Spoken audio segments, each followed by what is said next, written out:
Hi, everybody. My name is Kathy MacMillan. I'm an author, librarian, American Sign Language interpreter, and storyteller, and I'm very pleased to be here with you for the Oh, the Places Your Mind Can Go Writing Prompt Challenge. Thank you to Charm and Whitney for including me. I write young adult fantasy and middle grade fantasy. I write picture books, I write nonfiction, but today I'm going to focus on the young adult fantasy because I hope to bring you a little bit of a fantasy twist to the idea of Oh, the Places Your Mind Can Go and writing about place. When we are writing about place in fantasy, it can often be a kind of escape, moving to a different place, going to a different place in our minds. And right now, I think we all could use a little escapism. For me, I find that the best story ideas come out of thinking about a place that I know and love and adding a little twist of what if to it. Sword and Verse is set in a land much like ancient Alexandria, but the twist is that the library at the center of it is a library full of letters to the gods. And this was based on something I read about real ancient libraries that were full of letters. My twist is that they are to the gods. So then that led to thinking about what kind of library would house it, who would be allowed in that library, who would be allowed to write the language of the gods, who wouldn't be allowed. What would this society look like if it was built around access and not access to the library of the gods? And then another thing I had to think about was not just the place, but the people. It wasn't really a story until I had identified the person at the center of it. And in the case of Sword and Verse, the person at the center of the story is Resa, who has been enslaved in the land of Kalara since she was 6 years old. She just started her journey learning how to write when she was taken as a slave, and now she has to clean the library of the gods, but she can't read or write anything in it. And the story actually opens with her cleaning with the other slave children in the library of the gods and remembering her time with her father learning how to write. And when she touches a letter, bad things happen because that's not allowed where she is now. So I often find inspiration from real people and places and history. And I thought I would share that with you for this writing prompt. So that's the example of how I developed Sword and Verse. This is the sequel, Dagger and Coin, by the way, which also takes place in the land of Kilara. But for our writing prompt today, I want you to think about a place that means something to you and add a what if.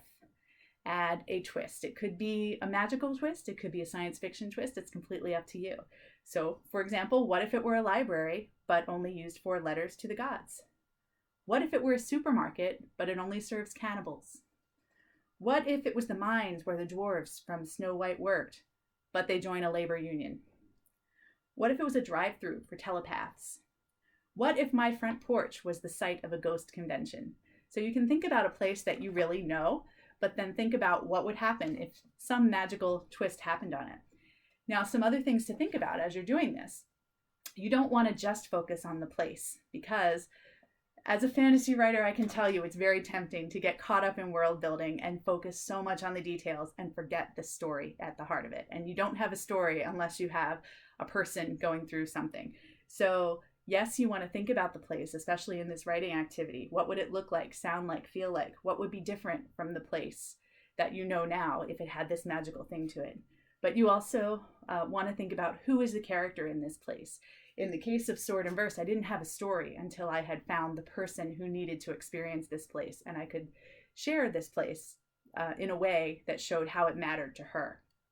I always like to say, people don't read stories to see what happens. They read to see what happens to somebody they care about. So think about the place, but then also think about the person you're going to put into it. And it could be you. It could be a place that matters to you, and you could insert yourself as the first person narrator, or you could make it somebody else entirely. So don't just think about the what, think about the who, and think about why the place matters to them. So I challenge you to write, I'm going to say 500 to 1,000 words because fantasy writers often need more words. So you may find that once you do this, it gets you going and you do more than 500 words. So I am going to go do this writing prompt now, and let's see what I come up with. Okay, I'm back. Now, I'm glad I gave myself 500 to 1,000 words because I ended up with something like 900 words. Once I got going, I just kind of kept going. I had a certain point that I wanted to get to, so I kept going there. And of course, that's always something is helpful with a good writing prompt. It gets you started. And I know for me these days, it's hard to get started. So let me share with you what I did. I decided Initially, I was going to do a hospital, but because I live right next to a wellness center, I decided to put that actual wellness center in my story and add a twist to it, in that it is a wellness center for fairy tale characters. So here's what I came up with. I still don't believe in this stuff, Rapunzel declared, staring up at me defiantly from the acupuncture treatment table. I smiled as I lifted several pounds of shining golden hair out of the way to slide the last needle into the spot behind her ear. And yet you keep coming back. I've got to do something. My neck hurts all the time. I stepped over the masses of braids trailing along the worn carpet of my tower office. You could cut your hair. Never. She cast a disdainful look over my own simple brown braid, which only reached halfway down my back. Without my hair, I'd just be ordinary. I sighed. Here at the Holistic Wellness Center for Heroes and Heroines, none of our patients could stand being ordinary. Mercifully, we were interrupted by the voice of the magic mirror by the door. Your next appointment has arrived, it intoned. I'll come down to meet him, I replied. Rapunzel, you just rest there for a bit and let the needles work. Enjoy the skylight. Humph, she said, but settled back and let her eyes run around the ring of fat red roses rimming the view of the bright azure sky. She might complain, but I knew Rapunzel was more comfortable in my tower office than in her own luxurious palace. It wasn't easy to let go of things, and her hair was just the beginning. I closed the door quietly and trod along the creaking floorboards. A quartet of birds were polishing the windows in the hallway, chirping to their co-workers, 2 chipmunks sweeping the floor with tiny brooms. All of them wore neat tunics embroidered with the golden pumpkin and apple logo of Cinderella and Snow White's magical maintenance service. I made my way down this spiral staircase, dodging the mice polishing the banister, and found my best friend Cassandra emerging from her office on the 2nd floor with a haggard-looking young woman in tow. Cassandra wore a plain green tunic over workaday trousers. You'd never recognize her as the princess who had felt a pea through 100 mattresses, but she reminded everyone of the story at every opportunity, as her famed sensitivity had helped her build her practice as a massage therapist. She even designed her business cards to look like a stack of mattresses. We were just talking about you, Cassandra said, turning her green eyes on me. Sleeping Beauty here is having terrible issues with insomnia, and I think acupuncture might help. The young woman dragged a long pink sleeve across her bloodshot eyes. Sleeping Beauty, they call me. I haven't slept in weeks. How is anyone supposed to just sleep, knowing that you might not wake up for 100 years? I nodded sympathetically. Acupuncture can help with sleeplessness and anxiety. The needles I use are very thin and...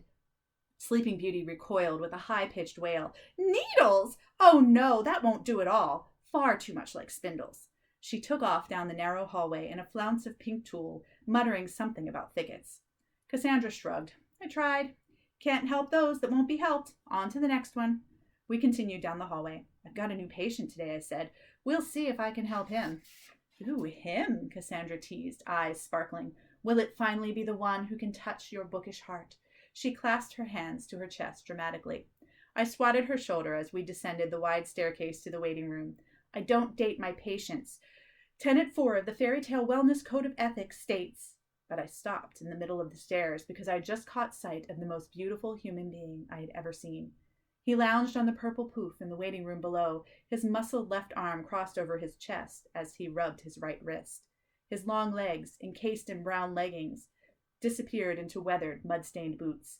At the sound of our approach, he looked up through a fringe of jet-black curls, his mouth curving into a wide smile as his ocean-blue eyes swept over us. He looked like danger turned into a person. I couldn't take my eyes off him.